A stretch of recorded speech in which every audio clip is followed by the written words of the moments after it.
Hello everyone, this is the second session on morphology. I'm very sorry if you start hearing construction work. It's been going on the whole morning. Now it's a little bit quiet, but it might start again. So I'll try to record this video while the piece lasts. So we already saw a little bit last session that there is a distinction between inflection and derivation. And I didn't mention too much about this, or I didn't go into much detail. The idea of the session is I'll give you a few extra pointers about what the differences are. But I want to make it clear that the topic is difficult. It's not always straightforward to decide what is what. And this is even now still an active field of research to try to distinguish inflection from derivation. So that there is no complete agreement, just so you know. Last class I mentioned that inflection produces new forms of the same lexeme, while derivation produces new lexemes. And that's generally speaking true, and a good way to conceptualize it, but sometimes it's very difficult to decide whether something is a new form of the same lexeme or a new lexeme. So for inflection we usually talk about it having values, and here are a couple of examples. If you, for example, have walks or walked, then we can determine what the values of those forms are, and the values are the grammatical properties that that form expresses. In walks, for example, it expresses present, third person, and singular. In walked, it expresses past. For derivation, we don't talk about values, we talk about meanings. So it's a little bit different. In something like walks, we don't have different lexical meanings. It's all the same verb. Intuitively, we know that it's the same action. What changes is when the action took place, who's doing the action, etc. Yeah. So for inflectional values, I'm not going to give you a complete overview of things, but there are not an infinite number of things that of inflectional values in the world's languages. Most languages express something like up to 10. There are languages like Karachi that can express something like 20 different inflectional values on nouns. Most languages express the following, the ones in the table. On nouns and pronouns, we usually see number. A number can be singular, plural, dual, paucal. There are several there. They often express case, something like nominative, accusative, but there are also other cases like ergative and essive and illative, etc. They can often express gender. The more familiar ones to us are masculine, feminine, neuter. But some languages have many genders, like Bantu languages can have up to 16 genders, I think. And person is also something you can express on nouns and pronouns. On verbs, you have number also, you have person too, you have tense, aspect, and mood. And on adjectives, you have number, case, gender, and person. Again, there are other values that can be expressed, but those are the most common ones in the world's languages. And we group inflectional values in inflectional features. And a feature is a group of inflectional values, and are the ones I just mentioned. So gender, for example, is an inflectional feature, and for every language with gender, this feature will have some possible values. So it can be masculine, feminine, or class 3 is also a gender, class 4, class 5, etc. For the most part, inflectional values are mutually exclusive. There are some kinds of exceptions where you can have multiple inflectional values of the same feature in the same word. However, this happens on very specific context, and I'll show you an example of that in a minute. Inflectional features can co-occur together. This is very common. It can be 2, 3, 4, even more. Here's an example of Latin, and here you see number and case co-occurring on a noun, insula, which means island, and you see that each form expresses both a number and a case. So here insula expresses singular and nominative, insula expresses singular and accusative, insularum expresses genitive and plural, etc. So you can express multiple features at the same time. I wanted to show you a map in walls. Give me a second. So this is a map with the number of genders by language across the world. This is a complete sample of all the languages. Of course, there are something like 8,000 languages. Here we only have a few, like 200, a little bit more than 200 languages. But it's a nice sample and shows you how many genders languages tend to have. Many languages don't have any genders. Having 2 or 3 genders is relatively common. However, there are languages with more, and you see many languages in Africa, mostly Bantu, can have many genders. Proto-Bantu, I think, had something like 16 genders. So there is quite some variety in terms of number of genders across the world's languages. It's more than just masculine and feminine. I might do another session just focusing on gender because it's a really interesting topic, or maybe a short video on that. And this is for number of cases. Again, same deal. Many languages don't have any cases.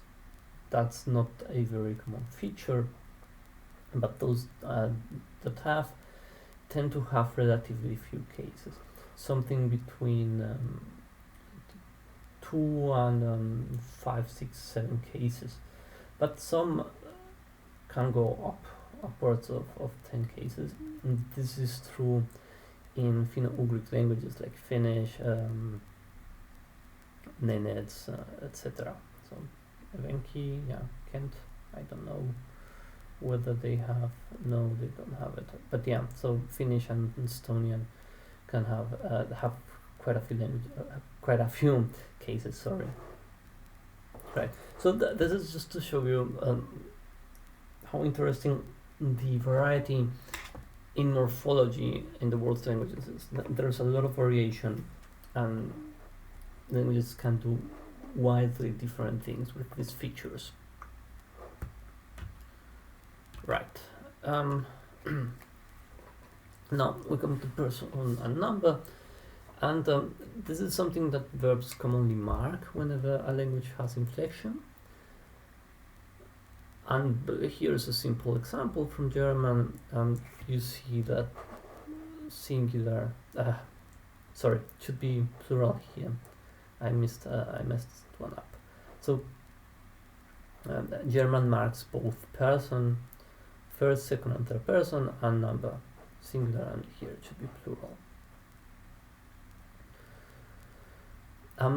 There are some more interesting cases, and this is what I sort of mentioned before, that in some situations values are not completely mutually exclusive. This is a case of Swahili, where in Swahili the basic template for verb inflection is subject index, tense aspect mode marker, object index, and stem. There are additional things that can come on the verb, like negation, but this is the basis. and this is an inflected verb in Swahili, anakupenda. And a is an index for third singular. Na is a tan marker, in this case presence, and ku is an index for second singular. And the first index makes reference to the subject, so in this case it would be like she, and this second index makes reference to the object, which is second singular, so you. So you see, you can mark several values of person and number on the verb. However, it has the characteristic that it's not marking it for the same participant. So that's sort of the exception to the mutual exclusivity thing. So if you're doing it for different participants, then you can have multiple values of the same feature on one inflection. Right, then we have tense, aspect, and mood, and most languages with verb inflection will express tense, aspect, or mood. So some languages only express one of this, like some languages only express aspect, others only express tense, but it's often the case that languages can express several of this. 1 second. I'm sorry, I have to make a lot of pauses in the video. It will be a little bit weird. Right, so tense, aspect, mood. Languages tend to inflect for this when they have inflection on the verbs. Tense is the temporal location, so when the event takes place in the past, in the present, and in the future. Here there's a lot of variation also. There are languages which express, for example, very distant past versus more recent past. They can express historical past versus narrative past. The variation is there. I won't go into the details of the typological feature, typological aspects of all these features. I just want to emphasize that there is a lot of variation, and that what you may be familiar from European languages is not the rule all over the place. So we also have aspect, and this is of the internal constituency of an event, whether the event is complete or not. For example, but not only that, if you know Slavic languages have a very sophisticated aspect system where they can express different aspectual properties of the events. And mood is a little bit more abstract, and it has to do with the certainty, desirability of the event. If you've learned Romance languages, mood is quite prominent in Romance, much less so in Germanic. Although in German you have things like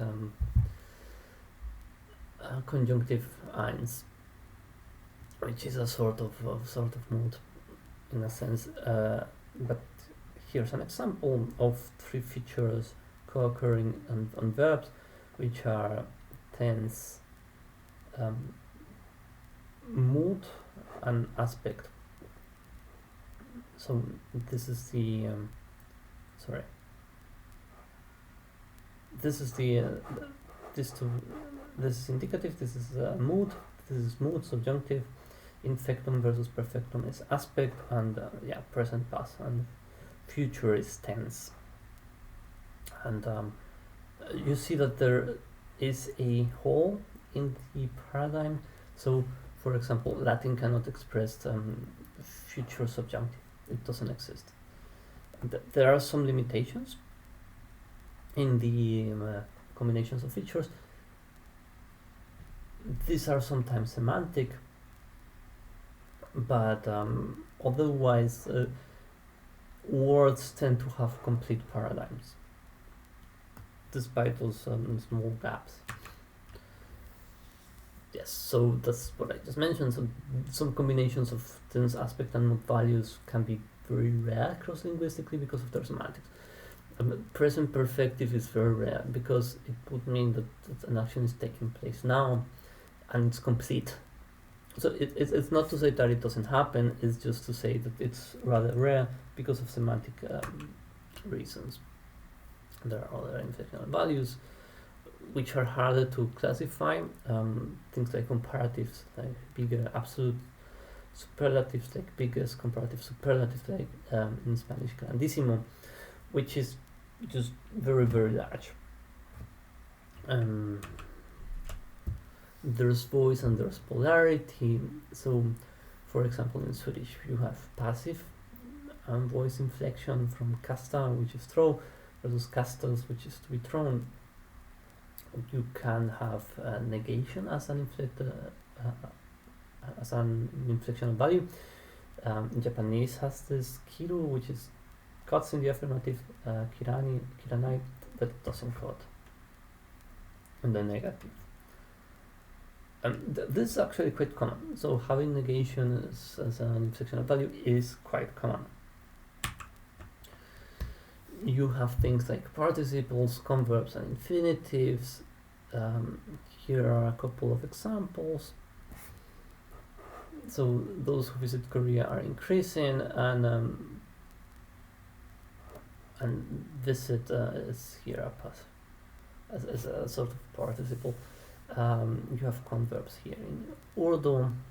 So the grocer's son wrote and posted a letter. Right here is a converb. The inflection is a converb, and an infinitive. This is relatively common.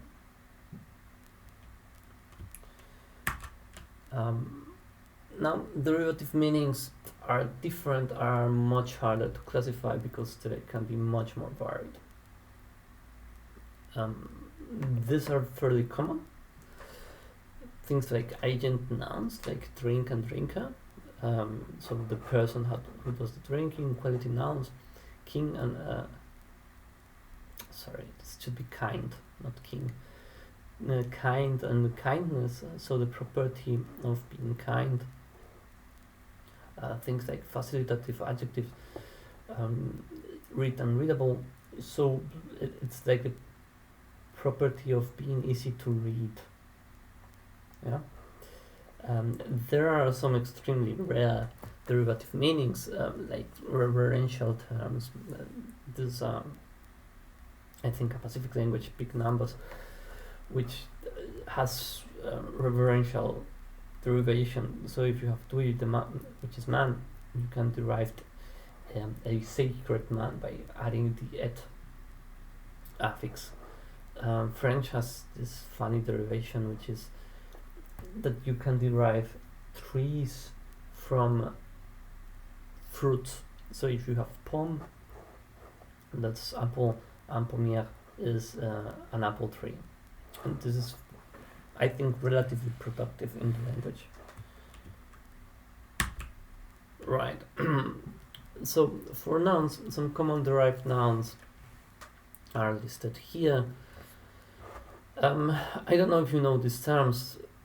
We usually have something like the verbal or the adjectival or the nominal to mean from a verb, from an adjective, from a noun, or from another noun. So adverbal noun is a verb to noun derivation. And common adverbal nouns are things like agent nouns. I just mentioned drinker, or here's an example from Arabic. I'm not going to try to pronounce it because I cannot. The patient nouns, something like invite, invitee. So from the verb, you're not deriving the person that does the action, but the patient upon which the action happens. You have instrument nouns. Here, for example, the verb picar, which is to means. You can derive the instrument with which you do the action. So this is an instrument. An action nouns.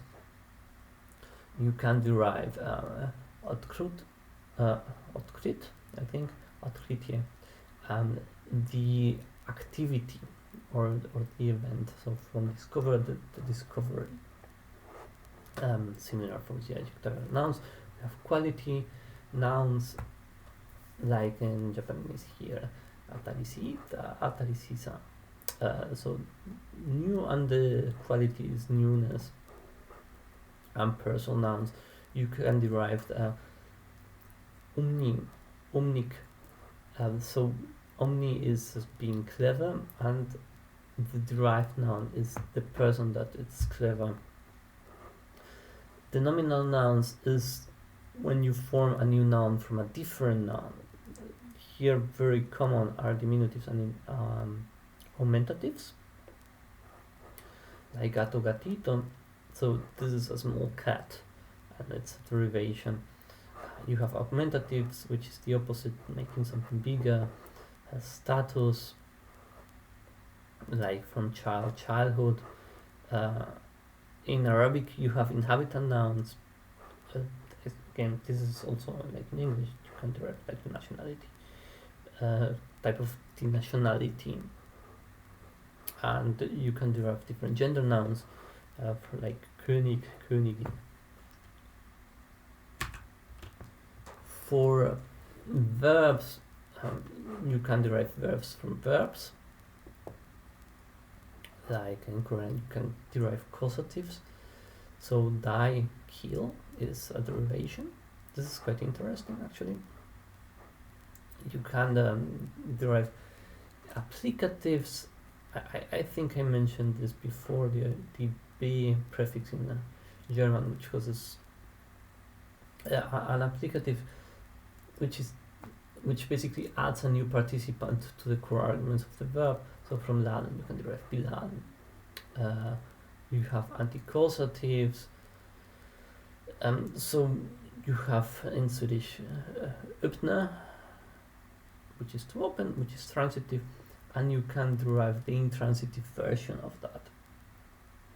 There are other things like desiderative and repetitives and reversives. And some of these are relatively uncommon. Like reversive, this is not very common. Repetitive, this is very English and European. You can derive from most English verbs the repetitive version, which is to do again. You have the nominal verbs, basically deriving a verb from a noun. Here you have pirate and pirata, and you can derive piratear, like the activity of being a pirate. Also, I think this is mostly for internet pirates. But yeah. In English, you have from bottle. You can bottle something. In Russian, solid. To put salt in something. You have the adjectival verbs. This is relatively uncommon, I think. So you have the color, the color verde, and you can derive a verb which is to become green. Yeah, and Russian does something similar with shernit, which is to make black. For adjectives, I think I won't go through everything here, but the same. You can derive adjectives from verbs. In Basque, from the verb eat, you can derive the adjective edible. You can derive adjectives from nouns. In German, from Kupfer, you can derive Kupfern, adjective which is made of copper. And from adjectives, you can derive other adjectives like schön, unschön. Yeah. And coming back to the idea of derivation versus inflection, there are several types of criteria people usually use to try to determine whether something is inflection or derivation, and these are listed here. Whether it's relevant for syntax or not, whether it's obligatory or not, whether it's unlimited or not, whether it has the same whether the form has the same concept as the verb or not, how abstract the meaning is, how compositional the meaning is, whether it's expressed on the periphery or not, whether it has base allomorphy or not, whether it has a change of word class or not, cumulative expression, and iterability. So I'm going to go relatively quickly over this because it's quite a few. 11. So relevant to syntax is a property of inflection and not derivation, which is a very concrete property. So the grammatical function or meaning expressed by a morphological pattern is involved in a syntactic agreement or government. Here are two examples. Government in Polish. Basically, negation in Polish governs the case of the direct object of the verb. In the second example, you have no negation and the verb governs accusative. So newspaper Gazette is accusative. However, in the first example, you have negation of the verb and the object of the verb is in the genitive, so Gazette. I'm sorry if I'm not very good at reading Polish. I think that's the pronunciation. And agreement, you might be more familiar with that, is that different words in a sentence must agree in a feature. For example, gender or number. Here from GMAS. And the verb agrees with subject in person, number, and gender. So here you have frog, which is singular and class 6 or gender 6, and this is expressed here. Yeah. No. Yes. This is expressed here. It's third singular and class 6, k. And woman is singular class 2, and that's expressed here within third singular and then gender 2. So this is similar to what we just saw from Sohibi. Obligatoriness and limitations on application. So in general, inflectional features are obligatory and have to be expressed. You cannot not inflect a verb in a sentence, then it becomes ungrammatical. If I want to say that she walks, I have to inflect the verb. And if I don't inflect the verb and leave it in the infinitive, it doesn't work.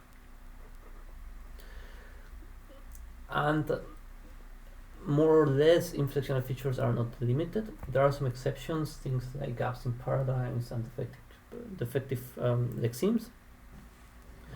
However, derivation is limited in all sorts of ways. So you have this feminine derivation in English from author, authoress, heiress, priest, priestess, but there are many nouns that don't work, like professor, professores, president, presidentess, and this is more or less arbitrary.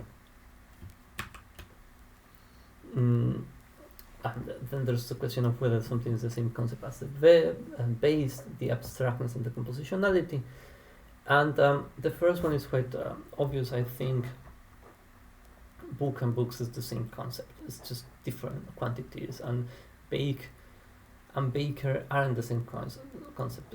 Bake is an activity, is an action, and baker is a person who bakes. So there's a big difference here. The other thing is that inflectional values are relatively abstract in meaning. Things like case and number are abstract, while derivation is much more concrete. And compositionality, in general terms, inflection tends to be compositional, while derivation not necessarily.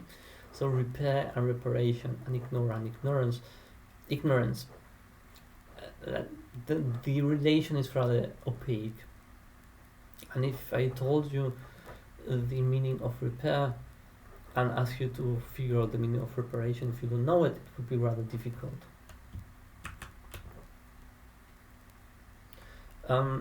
We have something which is the position relative to the base, and the idea here is that inflection tends to happen on the edge. So here you have some derived some derivations in English, and you see that the inflection happens on the edge. It doesn't happen first. Derivation happens first. So king, kingdom, and the plural kingdoms, realized, and then the past tense, and luck, lucky, and then the inflection for comparative. Same thing with Turkish, same thing with Arabic.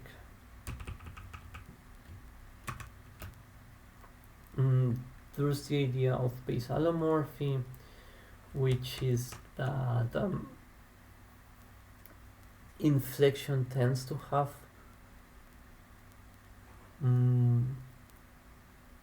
less base allomorphy than derivation. So you see destroy, broader, erden, honor, honoris, Italian, dialogo, dialogi, katawa, katau, right? So the base doesn't have allomorphy. However, the derived lexeme for each one of these does have some type of allomorphy. So if you have destroy, then destruction, this is a little bit different from destroy. Broad, breath, erde, erdisch, honor, honest, dialogo, dialogico, and katawa, kitab. There are, however, exceptions. So this is Serbian, and the exact opposite happens. For inflection, you have allomorphy, while for the derived form, you don't. So Yunak, Yunashi, so from K to Sh, I think. Is it Sh or Ts? I forgot. I'm sorry. But in any case, so there is allomorphy in the inflected form, while no allomorphy in the derived lexeme. And we have word class change, cumulative expression, and iteration. So for the most part, inflection doesn't do word class change, though there are exceptions. You have cumulative expression that inflection can be cumulative. We saw this like in insularum, arum expresses both genitive and plural at the same time. There are some exceptions, some cases of this for derivation. So Dutch has ster, which is agent and female at the same time. And there's the idea that inflectional values cannot be iterated. So you cannot put more and more on them. And finally, the best way of thinking about inflection versus derivation based on what we just saw is that there is a gradient. So here's a table, and it shows you for different processes whether they are cumulative, obligatory is a new concept, whether it's unlimited in its applicability, and whether it's compositional. And you see that there's a perfect gradient here. So from walk, meeting all of them. As inflection, songs is not cumulative. Here, for example, but it's obligatory, it's new, it's unlimited, and it's compositional.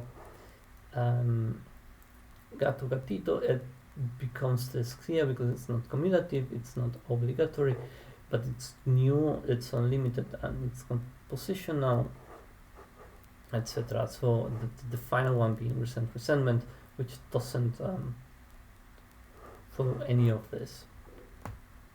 So this is the most inflection-like type of process, and this would be the least inflection-like type of process.